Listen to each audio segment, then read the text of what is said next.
Den naturvidenskabelige metode af Cecilie, Selina og Camilla. Naturvidenskabens empiri af naturen. For at lære naturen at kende, skal man undersøge naturen ved at observere og eksperimentere naturen. Den induktive metode går ud på, at man observerer flere gange, og hvis de er ens observationer, så er det ens teori. Og der har vi her et eksempel på en kysttørkenplante, hvor kysttørkeplante 1 den har rødder, der ligger tæt på jordoverfladen, og det har kysttørkeplante 2 også. Så derfor så er det her vores teori, at kysttørkenplanter de har rødder, der ligger tæt på jordoverfladen.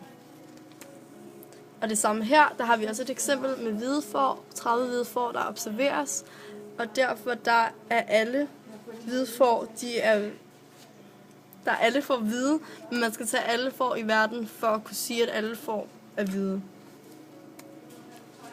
Den hypotetisk-deduktive metode. Det er, når man har en fornemmelse på, at ens hypotese er rigtig, men man beviser det for at være helt sikker. Det her det er en model af den hypotetisk-deduktive metode.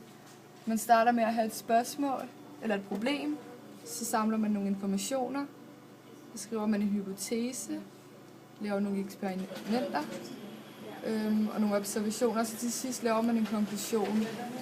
Og hvis ens konklusion stemmer med ens hypotese, så kan man lave den et par gange for at teste, om resultatet bliver ens, eller så skal man formulere en ny hypotese.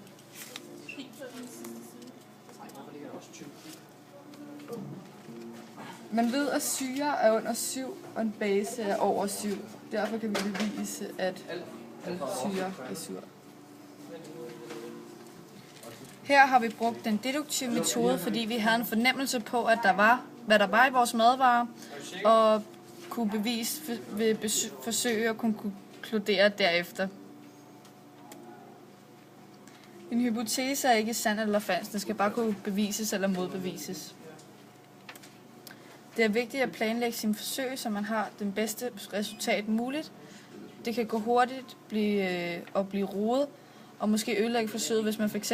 kommer til at gøre det noget i en forkert rækkefølge. Kvalitet er, hvor man bestemmer form og mængde, hvor kvantitet er, hvor man kun bestemmer formen. Og modeller, det er en slags opstilling, der gør noget kompliceret simpelt ved hjælp af enten en tegning eller en model. Og det ser vi her med vandets kredsløb, i stedet for at vi har en lang kompliceret tekst om, hvordan vandets kredsløb er, så har vi her en model over det, hvor vi tydeligt kan se, hvordan at vandets kredsløb er.